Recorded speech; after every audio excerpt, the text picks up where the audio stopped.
October 26, 2023. A helicopter slicing through the Australian sky. Inside, 12 faces filled with youth, dreams, and laughter.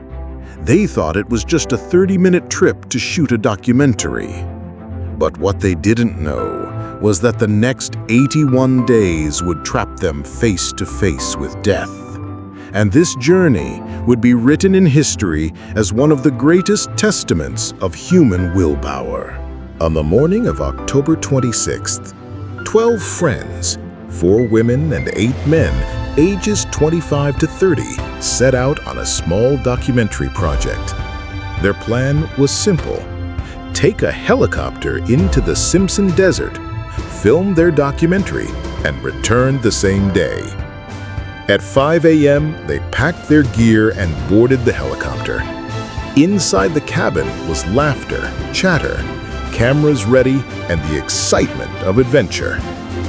For the first 30 minutes, nothing but endless sand appeared.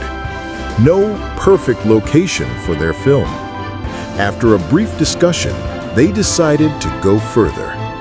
45 minutes and 200 kilometers later, they were deeper into the desert. At 5:45 a.m., the golden rays of sunrise spread across the dunes. Silence draped the air, as if nature itself was waiting for their lens.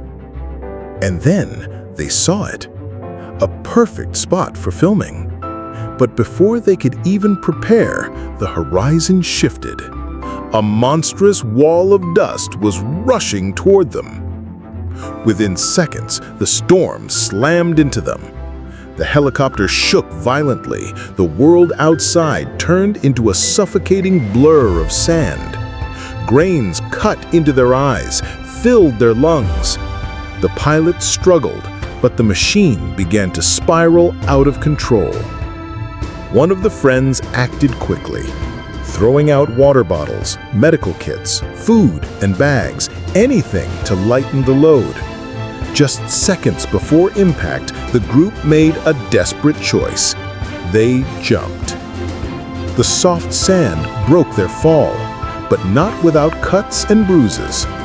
Behind them, the helicopter smashed into the desert floor, bursting into flames.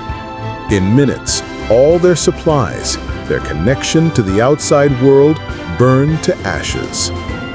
Now, in the heart of this vast and merciless desert, the real story began.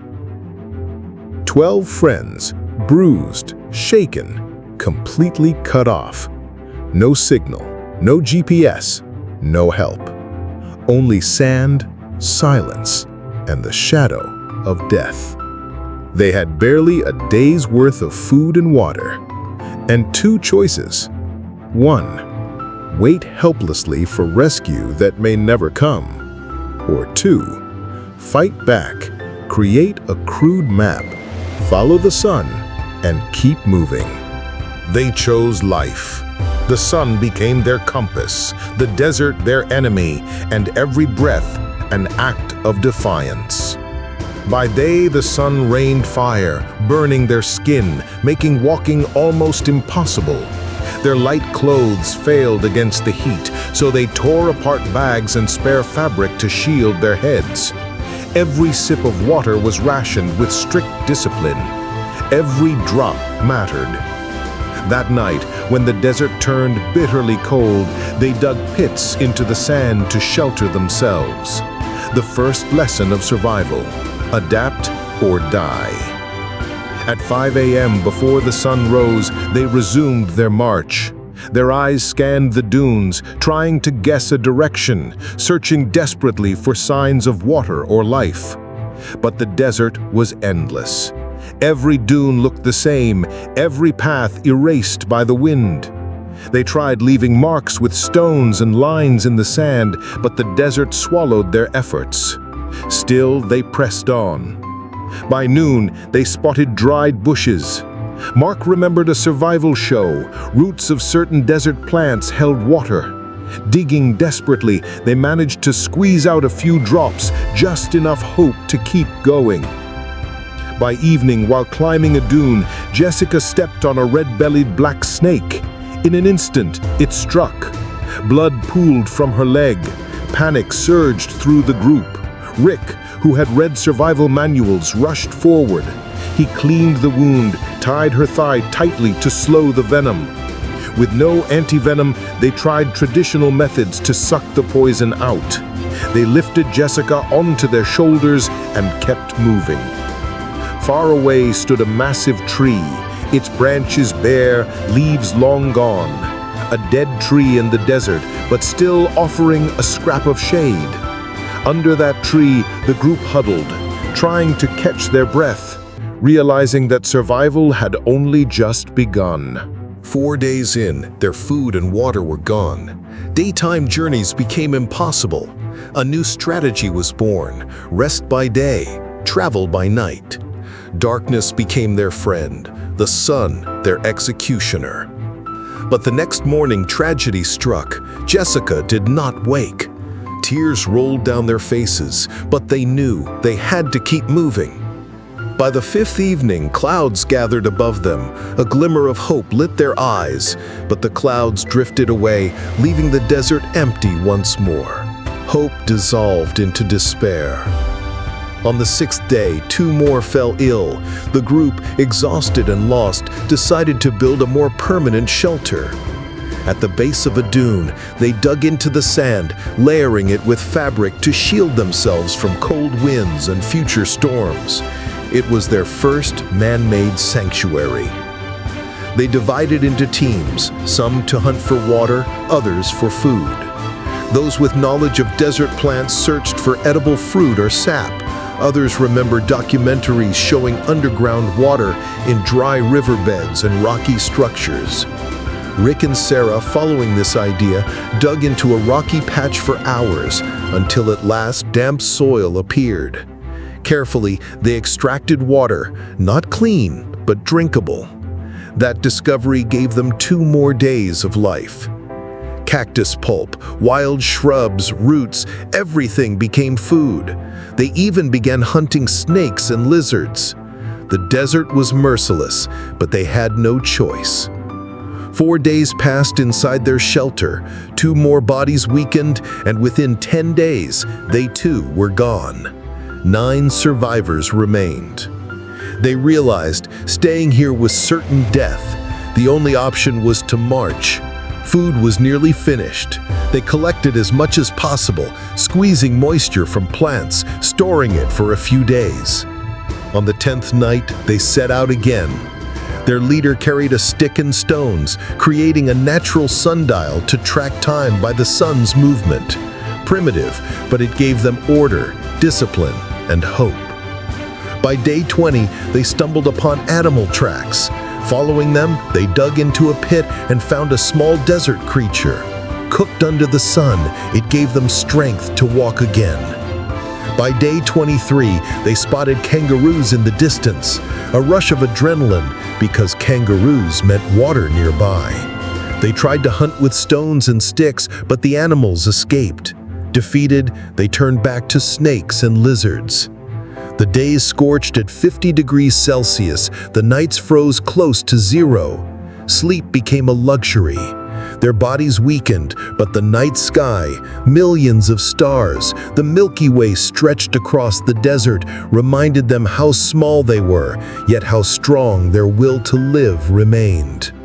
Then disaster, a sandstorm. For 3 hours, the storm tossed them like rag dolls. When it cleared, 2 more were gone, swallowed by the desert, never found again. 7 remained. Day or night, it made no difference. Their minds blurred, bodies staggered. Sometimes one collapsed, and others dragged them forward. Survival had become primal. Each step a battle, each breath an act of rebellion against death. By day 61, hope collapsed. They could no longer move. That night, they lay together in silence, believing it was the end. Thirst scorched their throats. Vision darkened. They thought, better to die here. then keep walking. But at dawn, miracle, rain. At first, they thought it was a dream, but when cool drops touched their lips, they knew nature had chosen to give them one more chance. They drank until their bellies filled, collected rain in bottles, even filled their bags with water. 4 to 5 days of life, gifted by the sky. From then on, their diet was nothing but snakes, frogs, lizards. Each day they walked, 8 to 10 hours, but the desert offered no village, no house, no salvation. By day 70, their food ran dry again. Their bodies, bones wrapped in skin. A girl collapsed, carried on shoulders. Day 76, another life lost. Only 6 remained. At night, they walked in agony. Day 77, after marching through the night, they collapsed in exhaustion. At sunrise, they opened their eyes. Just a little ahead, a road. Tire tracks etched in the sand. Tears filled their eyes. Civilization was near. For 2 days, they followed the road, step by step, until they reached a small tribal village. The villagers recognized their suffering immediately, rushed forward, and gave them water. For the first time in 77 days, they felt safe. Soon, they were taken to a hospital. Diagnoses: severe dehydration, malnutrition, broken bones. Natalie's arm had shattered. Pratik had lost shocking weight. Everyone bore scars of the desert, but they were alive. And being alive was the greatest reward of all. Later, a book was written in Australia about their survival, titled Desert's Embrace. It became one of the most remarkable stories of human willpower. Even today, across Australia, this tale stands as a living reminder. When death surrounds you, the will to live can still carve a path through the desert. If this story touched you, if it reminded you of the strength hidden within every human being, give this video a like. Share it with your friends so they too can feel this journey. And comment below, if you were stranded in this desert, would you wait for help or carve your own path? For more true cinematic survival stories, don't forget to subscribe, because here, every story carries the secret of life itself.